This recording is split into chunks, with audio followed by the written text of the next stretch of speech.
Pencegahan injuri terkait karena kecelakaan lalu lintas.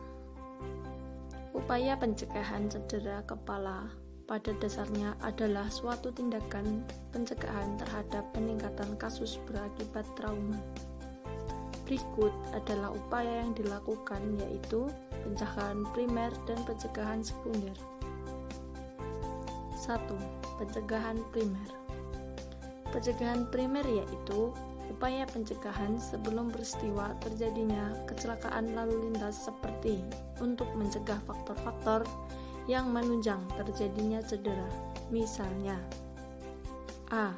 Tidak mengemudi dengan gangguan kesehatan atau terlalu lelah, mengantuk, di bawah pengaruh obat-obatan dan alkohol. B. Pengendalian kecepatan kendaraan atau tidak mengebut. C. Menggunakan helm dan sabuk pengaman. D. Muatan penumpang tidak berlebihan. E. Membuat jalanan yang lebih aman dan nyaman atau tidak macet, kondisi tidak berlubang-lubang dan tidak berbelok-belok. 2. Pencegahan sekunder. Pencegahan sekunder yaitu upaya pencegahan saat peristiwa terjadi yang dirancang untuk mengurangi atau meminimalkan beratnya cedera yang terjadi. Dilakukan dengan pemberian pertolongan pertama, yaitu A. Memberi jalan nafas yang lapang atau airway. Gangguan oksigenasi otak dan jaringan vital lain merupakan pembunuh tercepat pada kasus cedera. Guna menghindari gangguan tersebut, penanganan masalah airway menjadi prioritas utama dari masalah yang lainnya. Beberapa kematian karena masalah airway disebabkan oleh karena kegagalan mengenali masalah airway yang tersumbat, baik oleh karena aspirasi, isi gaster, maupun kesalahan mengatur posisi sehingga jalan nafas tertutup lidah menderita sendiri. Pada pasien dengan penurunan kesadaran mempunyai resiko tinggi untuk terjadinya gangguan jalan nafas. Selain memeriksa adanya benda asing, sumbatan jalan nafas dapat terjadi oleh karena pangkal lidahnya terjatuh ke belakang, sehingga menutupi aliran udara ke dalam paru-paru. Selain itu, aspirasi isi lambung juga menjadi bahaya yang mengancam airway. B. Memberi jalan nafas atau nafas buatan atau breathing. Tindakan kedua setelah meyakini bahwa jalan nafas tidak ada sumbatan adalah membantu pernafasan. Keterlambatan dalam mengenali gangguan pernafasan dan membantu pernafasan akan dapat menimbulkan kematian. C. Menghentikan perdarahan atau circulation. Perdarahan dapat dihentikan dengan memberi tekanan pada tempat yang berdarah sehingga pembuluh darah tertutup. Kepala dapat dibalut dengan ikatan yang kuat. Bila ada shock, dapat diatasi dengan pemberian cairan infus dan bila perlu dilanjutkan dengan pemberian transfus darah.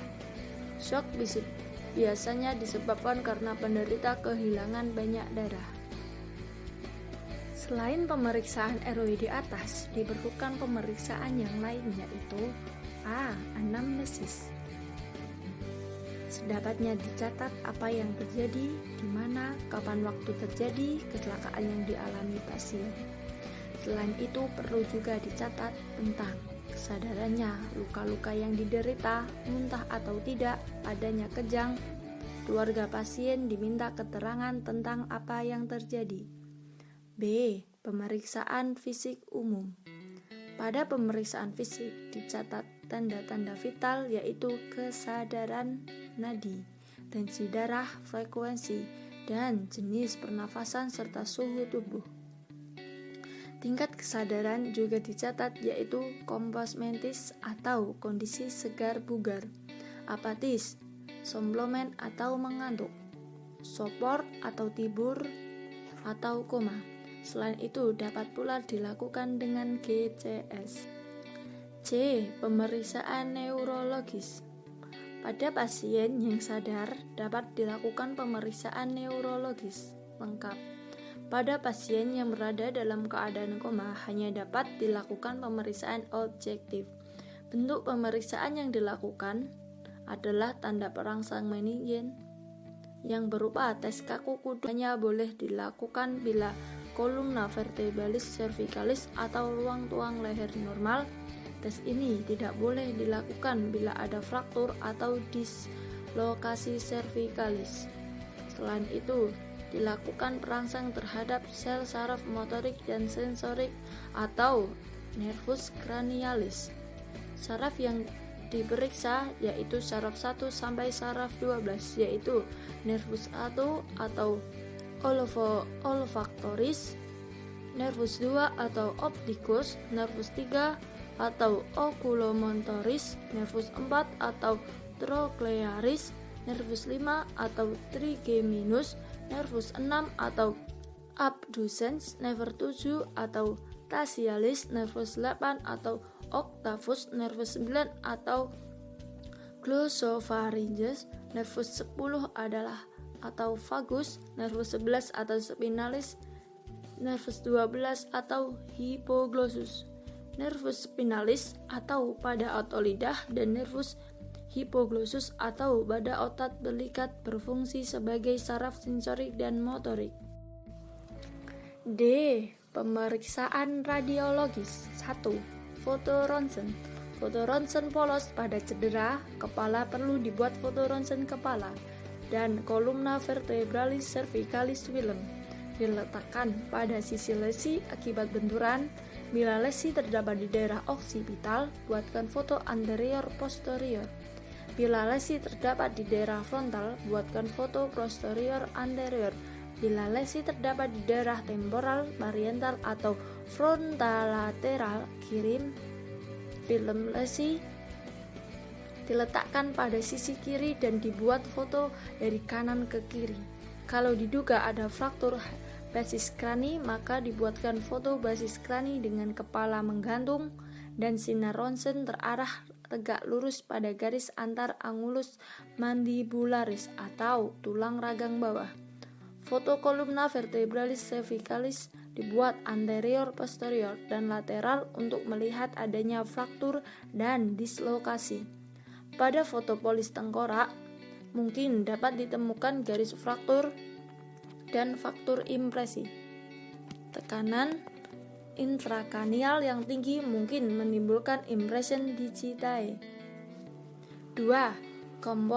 Komputer tomographic scan atau CT scan. CT scan diciptakan oleh Hans Fred dan Ambrose pada tahun 1972. Dengan pemeriksaan ini, kita dapat melihat ke dalam rongga tengkorak, potongan-potongan melingkar tengkorak bersama isinya tergambar dalam foto dengan jelas. CT scan kepala merupakan standar baku untuk mendeteksi perdarahan intrakranial.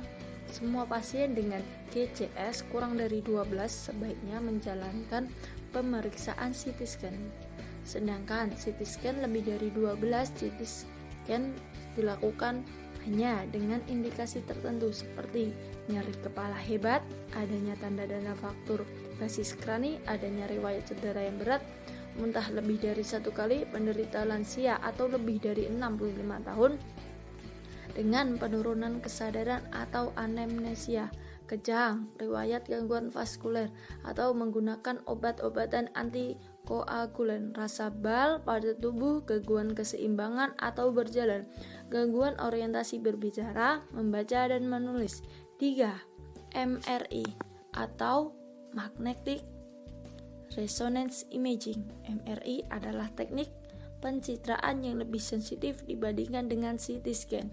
Kelainan yang tidak nampak pada CT scan dapat dilihat dengan MRI, namun dibutuhkan waktu pemeriksaan lebih lama dibandingkan dengan CT scan sehingga tidak sesuai dengan situasi darurat.